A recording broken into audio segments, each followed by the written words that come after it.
Muchos ya habréis descubierto que la vida aquí no es fácil, que de hecho es muy difícil.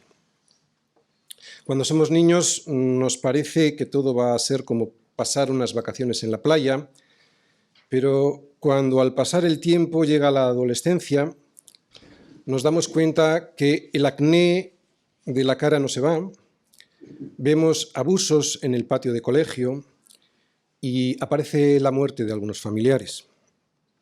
Estos son los síntomas perversos de un mundo que no era como nos lo habíamos imaginado. Cuando llega la juventud todavía nos cabe la esperanza de que a nosotros no nos toque pasar por algunas de esas situaciones tan terribles que vemos en la prensa o que nos cuentan algunos familiares. A nosotros nos irá bien porque nosotros lo haremos mejor que ellos y tendremos más suerte. Ahora sabemos que no es así. Ahora y después de que la fealdad del pecado ya ha asomado su cara en nuestra vida y que pretende quedarse ahí, a vivir en ella, nos damos cuenta que sin Dios, sin el Dios de la Biblia, sin un Salvador como Él, todo se desmoronará aquí y, por supuesto, nada se sostendrá allí en la eternidad. Al principio nos parecía que la vida aquí en la tierra iba a ser fácil, que debería ser fácil. Sin embargo, la vida es dura, a menudo muy, muy dura. Y la Biblia no nos engaña. Eso es lo que estamos viendo por toda la Escritura y eso es lo que nos está diciendo Pablo en esta carta a los Efesios. Qué bueno es que nos digan la verdad. Mucha gente, la mayoría, odia que le digan la verdad. Pero según la Biblia, la vida no es como pasar un día en la playa. Y tampoco la vida cristiana. Si te han contado que si aceptas a Cristo todo se arreglará y que no tendrás nunca más problemas, siento decirte que te han engañado. Es cierto que el mayor de tus problemas se va a resolver, porque efectivamente si crees que Cristo murió por ti en la cruz y que en esa cruz, en esa muerte, se llevó Él todas tus faltas y pecados contra Dios, sí, claro. Ese problema que es el mayor de todos, porque de él surge la mayor de las consecuencias, que es tener enfrente a Dios, ese sí que se va a solucionar. Pero aún así la vida cristiana no es como pasar un día en la playa, es una batalla, una lucha armada contra un poderoso adversario. Y para poder vencer a ese adversario, para luchar en esa batalla adecuadamente, necesitamos, nos dice Pablo, una armadura. Y no cualquier armadura. Necesitamos la armadura apropiada de Dios mismo.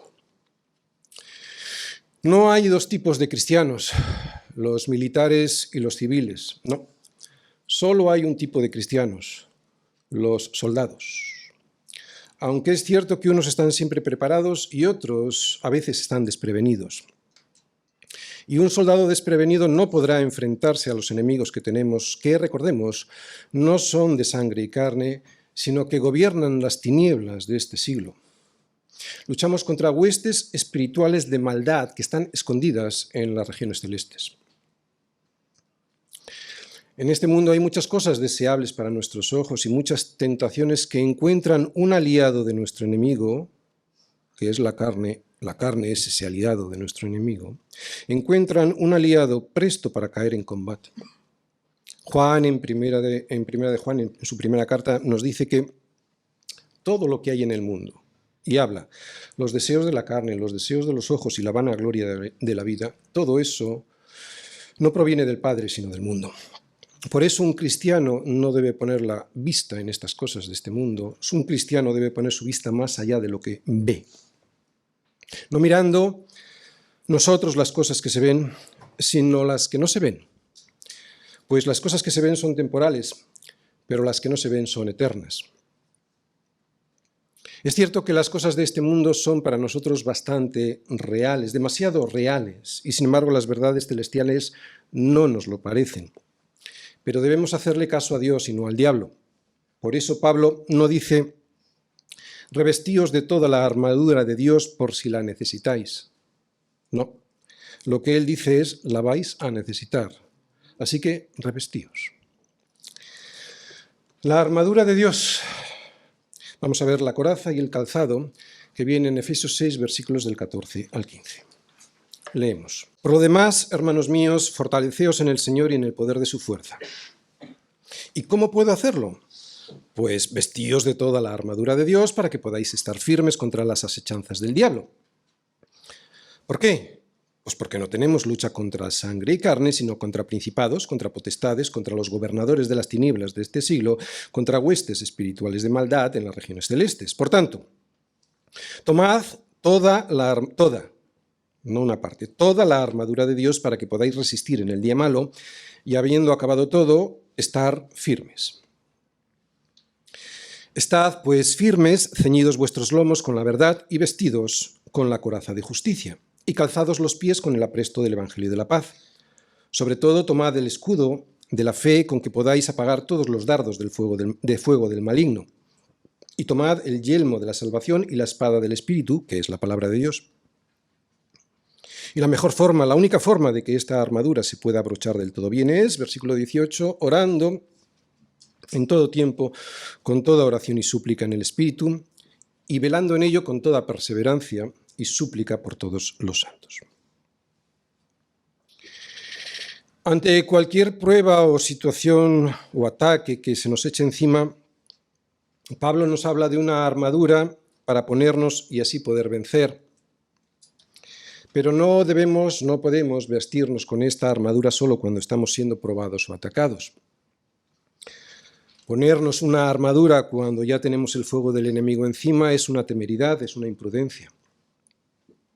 Por eso Pablo nos dice que solo estando firmes, por eso habla de firmes, antes de hablar de la armadura dice estando firmes, o sea, vigilantes, atentos, es como podremos vivir nuestra vida cristiana con las garantías necesarias para que el enemigo no recupere el terreno ganado por Cristo para nosotros en la cruz del Calvario, y que es, ¿recordáis? Nuestra libertad. Mi corazón, mi hogar, mis hijos, la educación de ellos, mi matrimonio, la congregación. Ese es el territorio que Dios ha librado de los enemigos. Ese es el territorio que Él me ha dado libre de la mentira. Cristo y la verdad de su Evangelio, ese es el territorio libre de enemigos que tenemos que defender de los ataques del diablo. En definitiva, nuestra lucha aquí comienza estando firmes en la verdad que es Cristo, versículo 14. Estad, pues, firmes, ceñidos vuestros lomos con la verdad. Aquí tenemos, pues, la primera pieza de la armadura de Dios que nos tenemos que poner para poder permanecer firmes y seguros en esta tierra regalada por Dios para sus hijos. De esta manera, atados con este cinto de la verdad, podremos vivir libres de la mentira con que el diablo nos quiere llevar al desastre. Y nuestros lomos han de ceñirse no solo firmemente, sino siempre con la verdad. No podemos ajustar hoy nuestra vida con la verdad y mañana ya veremos qué hacemos, ¿no? Cuando yo me pongo unos pantalones y hoy lo aprieto el cinturón, pero mañana no me lo aprieto, no funciona así. Solo si permaneciereis, dice Jesús, en mi palabra, solo si permaneciereis, entonces seréis verdaderamente mis discípulos y conoceréis la verdad y la verdad os hará libres. Por lo tanto, la verdad que es Cristo, para que pueda ser efectiva contra Satanás, me la he de apropiar y de tal manera que se haga mente, corazón y carne en mí. Si no, si solo la sé intelectualmente, entonces no me va a valer como defensa contra el diablo. No solo hay que creerla, hay que apropiársela, porque recordáis, la verdad no era un atributo ético, una virtud ética. Era Cristo mismo viviendo en mí. No solo hay que creerse para apropiarse, hay que apropiarse de ella, ¿no? Esto es lo que significa permanecer en su palabra. La verdad y no la mentira es la única roca sobre la que puedo construir sin riesgo de desplome. La verdad es el único cinto donde puedo sujetar el resto de las defensas que Dios me da para poder resistir y estar firme frente al diablo. De ahí la importancia de construir nuestra vida y nuestra familia sobre la verdad que es Cristo y no sobre las diferentes mentiras que nos cuenta la corriente de este mundo. De ahí la importancia de ponerme el cinturón correcto que vimos el domingo pasado a la hora de defender mi corazón, mi familia, mis hijos, mi hogar, mi congregación. Porque dependiendo de si nos ponemos el cinturón correcto o el incorrecto, dependiendo si nos ponemos el cinturón de la mentira o el de la verdad, nuestra vida va a ser completamente diferente. Así pues, y para poder conservar la libertad que nos regaló Cristo, libertad que nos hace ver los errores que antes no veíamos y que nos hacían tropezar en cada esquina, libertad que ahora nos permite construir nuestra casa en la roca que es Él, tenemos que estar firmes, vigilantes y fortalecidos en el Señor y en el poder de su fuerza. ¿Cómo? Pues lo hemos leído, lo hemos visto, poniéndonos una armadura, la armadura de Dios que Él regala a sus hijos, versículos del 14 al 17. Estad, pues, firmes, ceñidos vuestros lomos con la verdad, y vestidos con la coraza de justicia, y calzados los pies con el apresto del Evangelio de la paz. Sobre todo, tomad el escudo de la fe con que podáis apagar todos los dardos de fuego del maligno. Y tomad el yelmo de la salvación y la espada del Espíritu, que es la palabra de Dios. Aquí, pues, tenéis la armadura, toda la armadura. La estructura de la predicación de hoy es la siguiente. Primera parte de la predicación, la coraza de la justicia. Lo vemos en la última parte del versículo 14. Y la segunda parte de la predicación, el calzado del Evangelio de la paz. Este lo vemos en el versículo 15. Primera parte, la coraza de justicia. Leemos. Y vestidos con la coraza de justicia. ¿Qué es la justicia?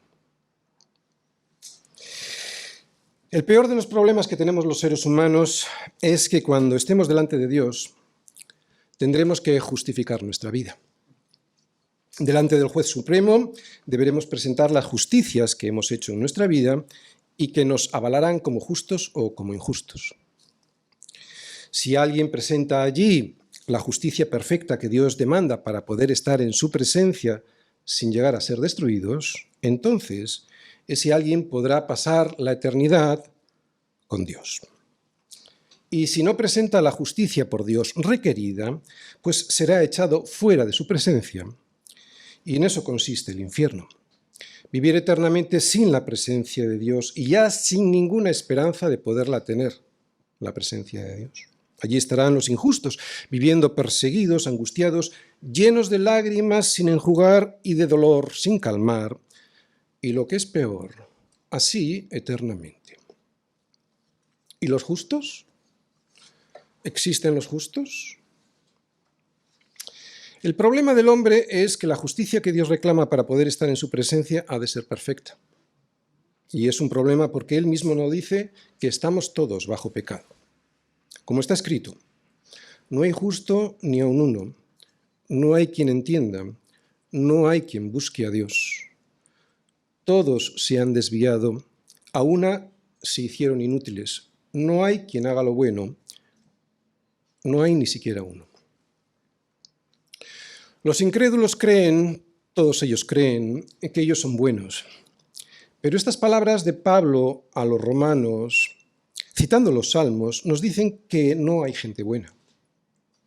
Dios, a través de Pablo, nos dice que todos somos injustos, que todos nos desviamos, que ofendemos unos a otros y ofendemos a Dios permanentemente cometiendo injusticias a menudo.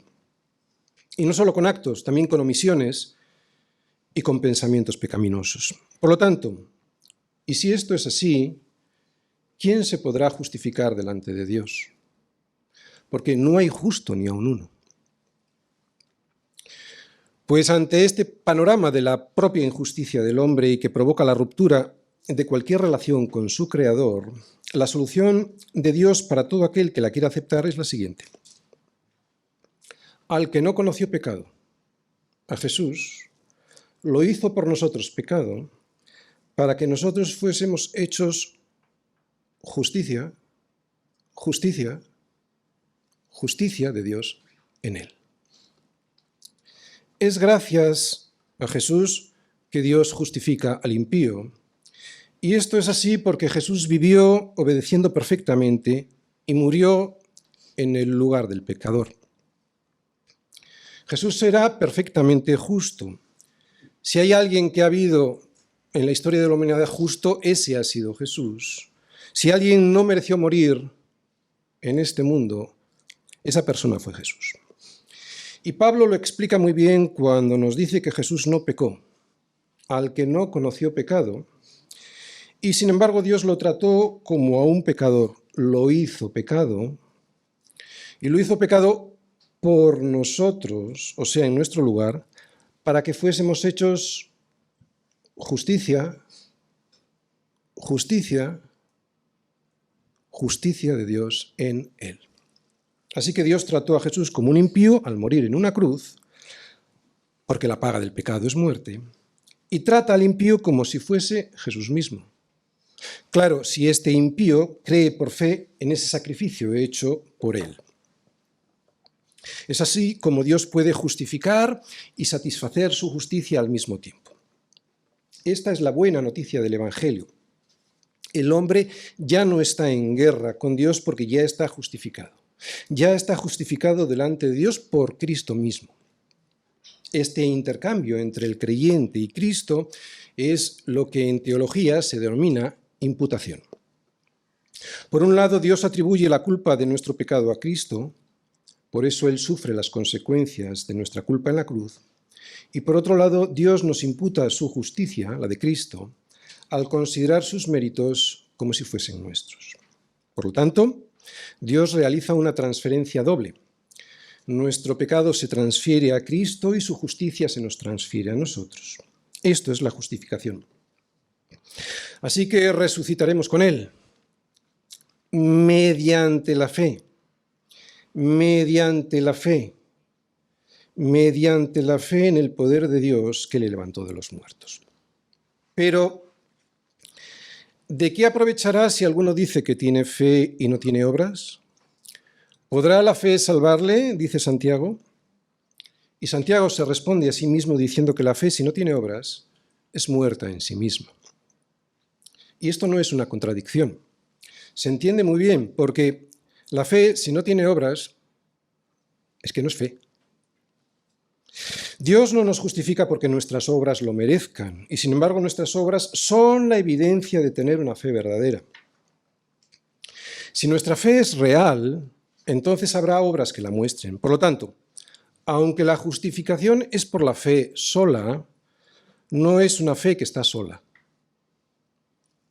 Así que vemos dos tipos de justicia en el creyente, la imputada y la impartida. Hemos estado explicando hasta ahora qué es la justicia imputada. La justicia imputada es la que añade Dios en la cuenta del creyente, justicia que solo se recibe por la fe en la vida, sacrificio, muerte y resurrección de Cristo, y por supuesto no es ni merecida, ni ganada, ni Dios se la debe a nadie por alguna obra nuestra. En definitiva, la justicia imputada, la justificación, es lo que obra Cristo para el creyente, haciéndonos justos delante de Dios y por lo tanto salvos. Y si la justicia imputada es lo que obra Cristo para el creyente y nos hace justos delante de Dios, la justicia impartida es lo que obra Cristo en el creyente, después de haber recibido la justicia imputada, que hace que podamos andar en santidad. Por lo tanto, la santidad es la justicia impartida. Primero está la justicia imputada, sin obras, y luego está la justicia impartida, que es la santidad, que va en aumento hasta que el día es perfecto. Por lo tanto, primero somos justos, jurídicamente hablando, delante de Dios por los méritos de Cristo, y luego hacemos las justicias de Dios, esas que obra Cristo en el creyente. Porque somos hechura suya, creados en Cristo Jesús para buenas obras, las cuales Dios preparó de antemano para que anduviésemos en ellas. O sea, que ni siquiera esta justicia de las buenas obras son un producto de nuestra propia justicia, sino que la justicia imputada por Dios para hacernos hechura suya, la justicia imputada, aquella que ganó Cristo en la cruz, nos da luego buenas obras que pone en el creyente. Las pone en el creyente para que puedan ser aceptadas por Dios, porque Dios no acepta las buenas obras hechas por los incrédulos. Esas obras para él son como trapo de inmundicia, porque están hechas con la soberbia de aquel que desprecia a Dios y su consejo. Bien, pero una vez vistos los dos tipos de justicias que tiene el creyente, ¿a cuál de las dos se estará refiriendo Pablo en este versículo 14 cuando dice que además de tener ceñidos nuestros lomos con la verdad, debemos vestirnos con la coraza de justicia? ¿La justicia imputada? ¿La justicia impartida? Hay quienes piensan, y creo que son mayoría, no lo sé, pero que se refiere a la justicia impartida, que son las buenas obras que hace el creyente que ha sido previamente justificado por Dios al haber creído en Cristo y su sacrificio vicario en la cruz. Hay otros que opinan que se refiere a la imputada.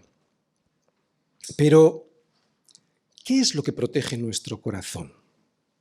¿Qué es lo que protege nuestro corazón y el resto de los órganos vitales del enemigo frente a los ataques del enemigo?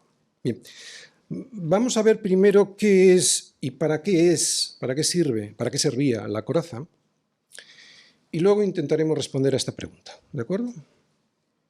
¿Qué es la coraza y para qué sirve? Muy bien, la coraza era la parte de la armadura que protegía la parte central del cuerpo. Cubría el pecho y el abdomen y custodiaba los órganos vitales del soldado, ¿no? Especialmente el corazón. Sabéis, porque habréis visto en las películas, la coraza solía ser de metal y se afirmaba sobre el cinturón. Por eso es importante que el cinturón estuviese confeccionado con el material correcto y bien fijado a la cintura, para que de esa manera la coraza y el resto de la armadura no se cayese ni molestase al andar o pelear. Así que tener puesta una coraza producía por lo menos dos cosas. Primero, protección ante una herida que podía ser mortal, y segundo, daba seguridad en la pelea.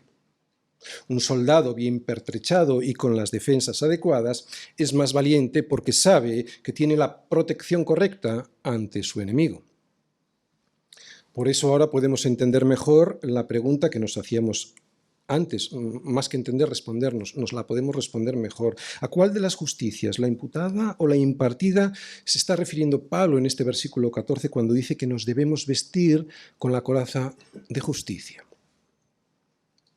Aunque antes quiero hacer una reflexión para respondernos mejor. Si antes reflexionamos sobre lo siguiente, podremos tener la respuesta acertada. Creo. Si Satanás te ataca con dudas sobre tu santidad y le respondes con más santidad, que no estaría mal, de hecho no está mal, en algún momento te va a vencer. Y te va a vencer por la sencilla razón de que en algún momento fallarás en algo.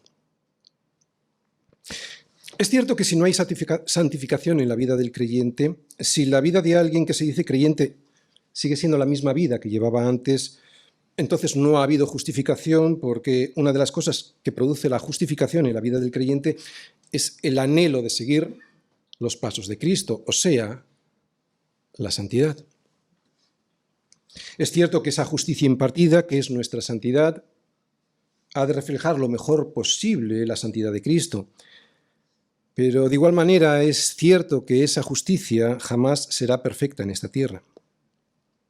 Y a eso se agarrará el diablo para humillarnos primero y derribarnos después y sacarnos así de esa tierra de libertad y verdad que nos ha regalado Cristo. ¿Cuál era? ¿Recordáis? Mi corazón, mi familia, mis hijos, la educación de mis hijos, mi congregación, mi matrimonio. Ese es el territorio que Dios nos ha regalado libre del enemigo y libre de la mentira. Una vez que el diablo ha conseguido hacerte creer que como no estás siendo perfecto, Dios ya ha retirado su favor sobre ti, ¿para qué seguir, no? ¿Para qué seguir luchando por mi corazón si Dios me ha dado la espalda? Mejor me dedico a hacer lo que me dé la gana. ¿Para qué seguir luchando por mi hogar y mi matrimonio si Dios reniega de mí? Mejor hago lo que un corazón lleno de mentira hace, ¿no? Buscar una aventura por ahí y abandonar mi casa y dejar a mi familia. ¿Para qué seguir luchando por la educación de mis hijos si Dios ha quitado sobre mí su paz? Para eso, mejor dejo que sea la televisión quien les eduque. ¿Para qué seguir luchando por mi congregación si Dios ya me ha desechado? Mejor dejo de servirle y de venir a la iglesia los domingos. Pues no es verdad, soldado, no es verdad. Si eres un hijo de Dios y piensas así es porque Satanás ha logrado clavarte una espada en el corazón. Y eso es porque estabas peleando sin la coraza de justicia y te estás desangrando. Hagas lo que hagas, el diablo siempre te acusará de ser un mal hijo de Dios. Pero una cosa es esa acusación y otra cosa es que logre clavarte un puñal que termine haciéndote creer que ya no tienes la justicia necesaria para presentarte delante de Dios limpio. Y la tienes, porque has sido justificado por Dios mismo mediante la sangre de Cristo. Así que vuelve a ponerte la coraza de justicia, esa que Dios te ha regalado, que te ha imputado por los méritos de Cristo y sigue peleando con ella, porque si peleas sin ella vas a caer. Claro que vas a caer. Porque como dice Pablo, y para estas cosas, ¿quién es suficiente? Yo te aseguro que si nuestra vida fuese como la del mismo Cristo sobre la tierra, Satanás nos acusaría clavándonos un puñal en el corazón para que de esa manera desistiésemos de la pelea y terminásemos saliendo del territorio de la verdad. Total, ¿para qué?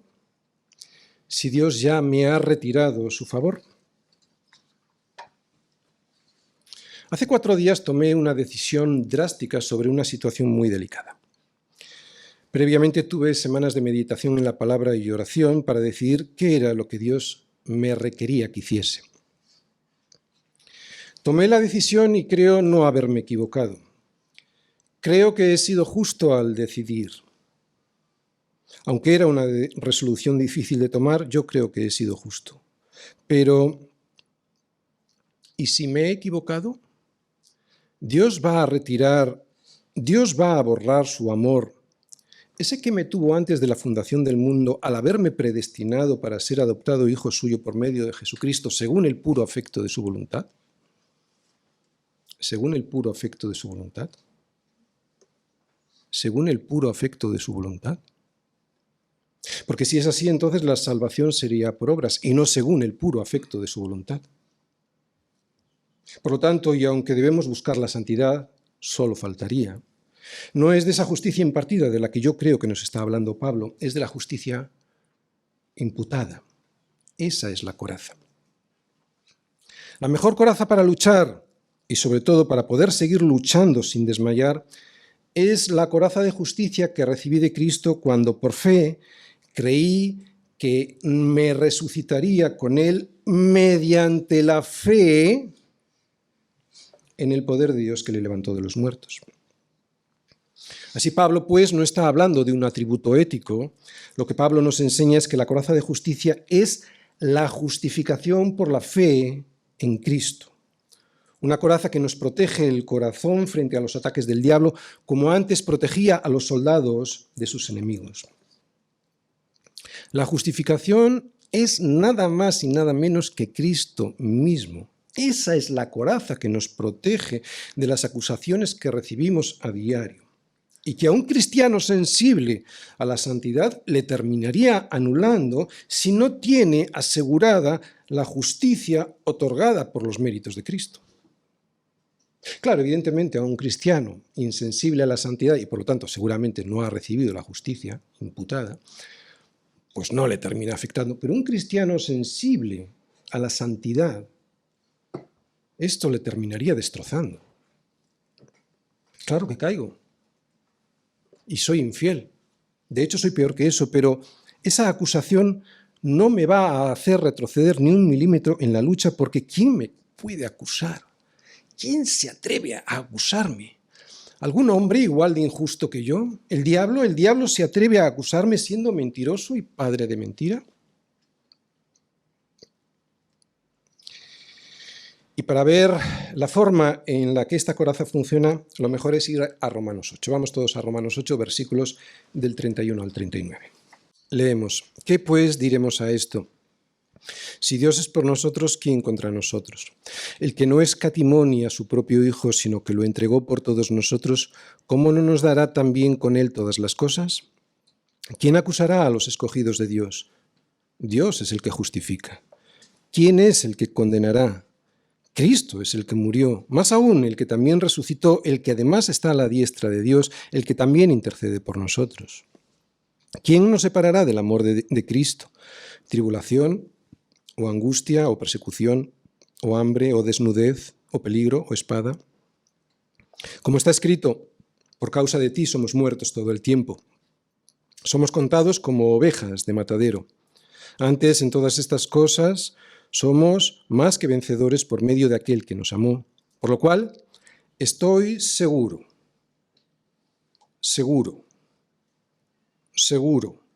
de que ni la muerte, ni la vida, ni ángeles, ni principados, ni potestades, ni lo presente, ni lo porvenir, ni lo alto, ni lo profundo, ni ninguna otra cosa creada nos podrá separar del amor de Dios, que es en Cristo Jesús, Señor nuestro. ¿Quién se atreverá a condenarme si Cristo murió por mí? ¿Quién acusará a los escogidos de Dios si Dios es el que justifica? Pero, pastor, ¿cómo me va a aceptar Dios si caigo tantas veces? Bueno, pues recuerda en oración y todos los días que ¿quién te va a condenar, no? Si Cristo es el que murió, ¿quién te va a condenar? Si Cristo es el que murió, más aún, el que también resucitó, el que además está a la diestra de Dios, el que también intercede por nosotros, ¿quién te va a condenar? ¿Quién es capaz? Pastor, estoy angustiado. Y aunque estoy arrepentido, ¿cómo me va a aceptar Dios si hice lo que hice? Pues Dios mismo te dice, ¿quién te separará del amor de Cristo? ¿Esa tribulación, esa angustia, o persecución, o hambre, o desnudez, o peligro, o espada? Dios me acepta no en base a mis propios méritos, sino en base a los méritos de Cristo. Por lo cual estoy seguro, de que ni la muerte ni la vida, ni ángeles ni principados, ni potestades, ni lo presente, ni lo porvenir, ni lo alto, ni lo profundo, ni ninguna otra cosa creada, nos podrá separar del amor de Dios que es en Cristo Jesús, Señor nuestro. Esta es la coraza. Esta es la coraza de justicia que me defiende del acusador. No hay mejor coraza que esta. Y esta coraza de justicia me la tengo que poner orando todo tiempo, con toda oración y súplica en el Espíritu, y velando en ello con toda perseverancia y súplica por todos los santos. ¿Por qué? Pues para saber si estoy en lo correcto. Saber si me estoy justificando en la justificación de que Dios ya me salvó, ¿no? Saber si me estoy justificando en la justificación que Dios me regaló en Cristo Jesús para seguir haciendo mi voluntad y no la de Dios, porque puedo estar equivocándome. Claro. Puedo estar equivocado y en ese caso necesito saber que tengo que rectificar. Esa es la santidad. Y la oración me ayudará a identificar ese error. Pero justificado fue justificado. Puedo dudar de que mi santidad sea la adecuada. Y además debo estar siempre atento a ello para rectificar. Pero de lo que no puedo dudar es de que la justicia que me justifica delante de Dios, esa ya fue satisfecha por Cristo en la cruz y que esa justicia es suficiente y perfectamente eficaz. Esa es mi coraza, ahí está mi coraza. ¿De acuerdo? Segunda parte. El calzado del Evangelio de la Paz, versículo 15. Y calzados los pies con el apresto del Evangelio de la Paz. Según este versículo, la paz del Evangelio es un calzado que nos ponemos los soldados de Jesucristo. ¿Vale? Pero, ¿qué es la paz del Evangelio y qué es este calzado y para qué sirve? Vamos a ir respondiéndonos. Primera pregunta, ¿qué es la paz del Evangelio? Yo creo que aquí todos sabemos qué es el Evangelio, ¿verdad? ¿Qué es el Evangelio? El Evangelio es la buena noticia de Dios al hombre. Esta buena noticia es que Dios nos reconcilió con Él a través del sacrificio de su Hijo en la cruz. Así pues, y si aceptamos este sacrificio perfecto de Cristo en la cruz, Dios firma con nosotros la paz. Es Él quien nos ofrece la paz, es Él quien la firma con su sangre. Pero que haya una buena noticia lo que también significa es que hay una mala. Y la mala es que estamos en guerra contra Dios. La gente no lo cree así, pero es así.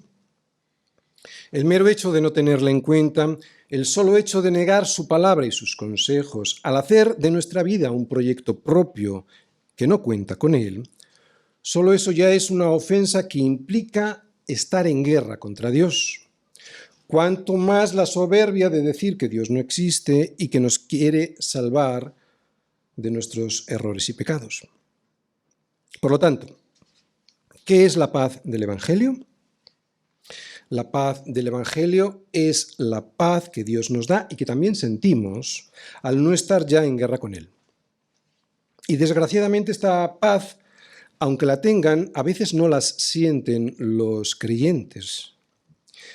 Pero ¿cómo pelear contra el enemigo sin la paz de Dios? Es muy difícil, ¿no?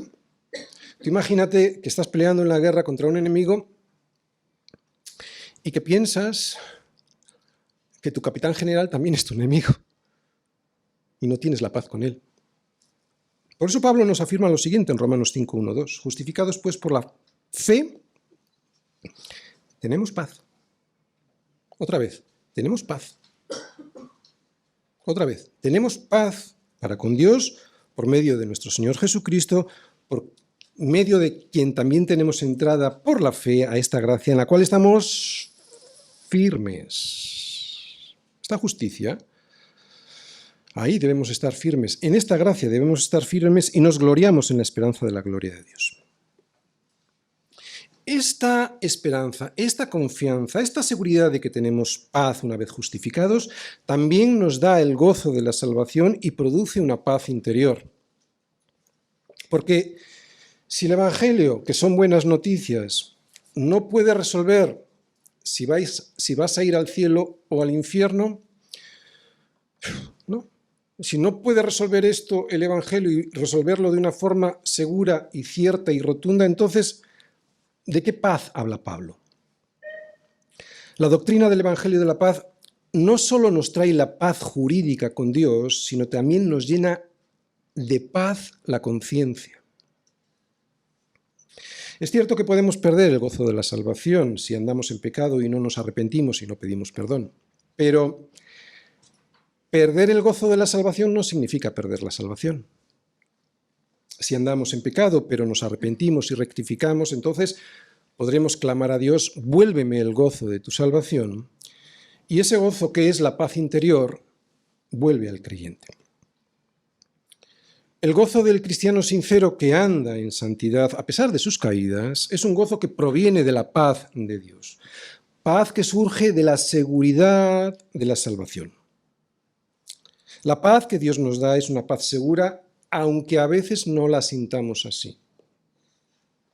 Por eso Pablo nos exhorta a que nos pongamos esta tercera pieza de la armadura, porque sin ella es muy difícil estar firmes y defender el territorio conquistado por Cristo en la cruz.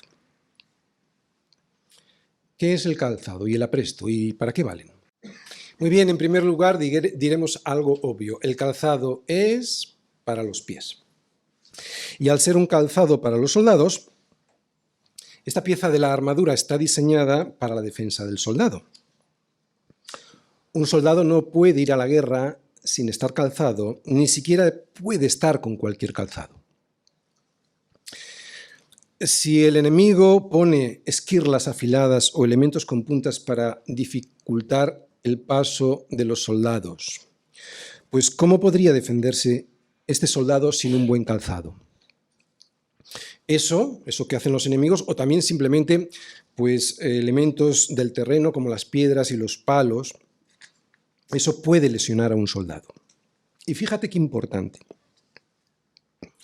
Un soldado con los pies heridos no es un soldado útil para la guerra. Es un soldado absolutamente inútil. Es un soldado que terminará tumbado en la cama y no donde debería estar, firme, sobre el terreno. ¿Qué significa esto? Pues que la paz que produce el Evangelio, lo que produce en el creyente, es como el apresto, como la preparación de un buen calzado que ha sido diseñado para el combate. Lo que el pie es para el cuerpo, lo es la voluntad para el alma. El pie carga con todo el cuerpo y la voluntad soporta toda la persona. el alma y el cuerpo. El pie nos lleva a donde queremos ir y la voluntad nos llevará a donde dispongamos hacerlo. Y aquí es donde entra el apresto. El apresto es la condición de una persona o de una cosa que está preparada para su función, está lista, está diseñada para eso. Por lo tanto, el apresto del calzado es para el pie lo que la voluntad es para el alma. El soldado que va bien calzado, no solo calzado, sino con el apresto de un buen calzado, un calzado que ha sido preparado para luchar en el campo de batalla, ese soldado no tendrá miedo de pasar por los caminos llenos de piedras o palos, de agua o barro, o por terrenos helados por la nieve o resecos por el sol. ¿Por qué? Porque lleva un buen calzado, lleva un calzado con el apresto para la guerra. Y sin embargo, un soldado descalzo o mal calzado, con el apresto equivocado, sin apresto o sin preparación, entonces no tendrá la disposición. Claro, si tú no tienes un calzado preparado y sabes que no está preparado ese calzado, no tendrás la disposición necesaria para pasar por esos caminos difíciles por los que hay que transitar durante la guerra y te acobardarás. No tendrás valor para pasar. Un soldado llegará tan lejos como le lleve el buen apresto de su calzado, y un soldado de Jesucristo llegará tan lejos como lleve el apresto de la voluntad de su alma. Un corazón sin el apresto del Evangelio de la paz no estará dispuesto a pasar por donde hay dificultades. Lo vuelvo a repetir. Un corazón sin el apresto del Evangelio de la paz no estará dispuesto a pasar por donde hay dificultades, al contrario, se acobardará. Y sin embargo, un corazón con el apresto del Evangelio de la paz siempre estará dispuesto no solo a pasar, sino a correr, incluso hasta a cantar en la aflicción. El Evangelio es el que prepara, apresta la voluntad del hombre para hacer la voluntad de Dios, incluso en la tribulación de un camino lleno de piedras. Para poder pasar por esas pruebas con éxito, Pablo nos exhorta a ponernos en los pies el calzado con el apresto adecuado. ¿Cuál es? El Evangelio de la paz, porque el sufrimiento del camino puede llegar en cualquier momento. Por eso empezaba diciéndonos Pablo, estad firmes, y para eso poneros este calzado que es el adecuado para estar en posición de firmes en cualquier momento, esperando que llegue el enemigo.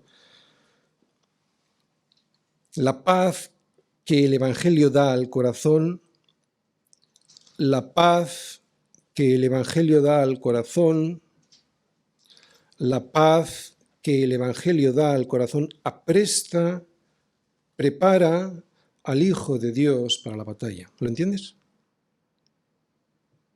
El Evangelio de la paz apresta, prepara. Aprestar es preparar para algo en concreto. Apresta, prepara al Hijo de Dios para la batalla. El que vive diariamente calzado con esta paz ya está preparado para lo que pueda suceder. Solo Cristo te puede calzar con este calzado para que puedas pasar por los caminos pedregosos o por terrenos embarrados. Solo la paz que da el Evangelio hace que te acuestes y duermas y te levantes porque sabes que es el Señor quien te sustenta. Solo la paz que da el Evangelio puede hacer que no temas a 10 millares de gente que pusieron sitio contra ti. La paz del Evangelio me ha dado la paz con Dios, y esa paz, el apresto de esa paz, me hace salir confiado al campo de batalla, porque es un calzado preparado para pelear. Además, sería imposible combatir con el diablo como enemigo y con Dios también como enemigo. Por eso el Evangelio, que es la buena noticia de que Dios me perdonó en Cristo, me trae la paz. Y entonces, claro, ahora ya sé que es Dios quien me sustenta en la batalla y que no es Dios mi enemigo. Si Dios no está a mi lado, lo tendría muy mal para enfrentarme al diablo. Y fijaros, el incrédulo tiene una condición terrible en esta tierra. No solo tiene al diablo como enemigo, sino que tiene al mismo Dios enfrente. Por eso, ¿cómo escapará? ¿Cómo se escapará de la destrucción aquí y de la condenación eterna allí? Sin la paz que proporciona el Evangelio, el soldado de Jesucristo no solo está perdido, sino que no tiene el apresto, la preparación, las condiciones, la disposición necesaria y la fuerza necesaria para enfrentarse a este poderoso enemigo que es el diablo. Porque lo repetimos, no tenemos lucha contra sangre y carne, sino contra principados, contra potestades, contra los gobernadores de las tinieblas de este siglo, contra huestes espirituales de maldad en las regiones celestes. Termino. Este mundo caído en el que nos toca vivir está podrido, estropeado y perdido. No busques nada en él, ni esperes nada de él. Construye tu vida sobre la tierra que Dios te ha dado, que es Cristo Jesús. Por lo tanto, y si hoy alguien está aquí en el mundo, si algún hijo de Dios ha fundado su casa sobre la arena, levantaos y andad, porque no es ese el lugar de reposo, pues está contaminado, corrompido grandemente. Levantaos y poneos firmes, vistiéndoos con la armadura de Dios, porque hay una batalla espiritual para conservar lo que Dios nos ha regalado. La tierra de libertad, la tierra de la verdad. Y si no te levantas y te pones firmes, yo te aseguro que el diablo lo primero que va a hacer es engañarte con el error doctrinal. Por eso necesitas el cinto de la verdad, que es Cristo, porque esta es su mejor arma, el error. Esta es su mejor arma. Si consigue que creas en la mentira, el resto de las armas que coloques sobre ese cinturón, el de la mentira, no te valdrán para la batalla. Segundo, que va a intentar hacer el diablo. Si no consigue eliminarte con el error, intentará clavarte un puñal en el corazón, haciéndote creer que no eres salvo, que estás muy lejos de serlo porque tus obras son insuficientes. Y para que eso no ocurra, Pablo dice que te coloques la coraza de la justicia, que es la justicia de Cristo ganada por Él, para ti, en la cruz del Calvario. Así puedes proteger tu corazón. Y esto no significa que no busques la santidad, claro que sí. Tercero, que procurará el diablo, y lo hemos visto hoy. Si aún no logra apartarte de la tierra que Dios te dio, te pondrá piedras, palos o esquirlas por el camino para que te desanimes y no pelees, o para herirte y que te quedes en el campamento y no en el campo de batalla. Por eso, y para evitarlo, deberás estar siempre calzado con la paz del Evangelio. La paz que da el Evangelio. Un calzado que lleva el apresto, la preparación necesaria para poder pasar por cualquier camino en el que hay dificultades y poder vencerlas.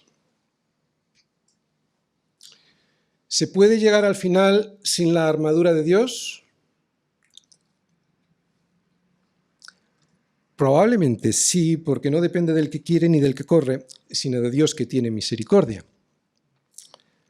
Yo no lo sé. Pero llegarás arrastrado, llorando, sufriendo y haciendo sufrir al resto de los soldados. Así que, ánimo, porque un soldado de Jesucristo debe caminar con el apresto del Evangelio para poder llegar al final.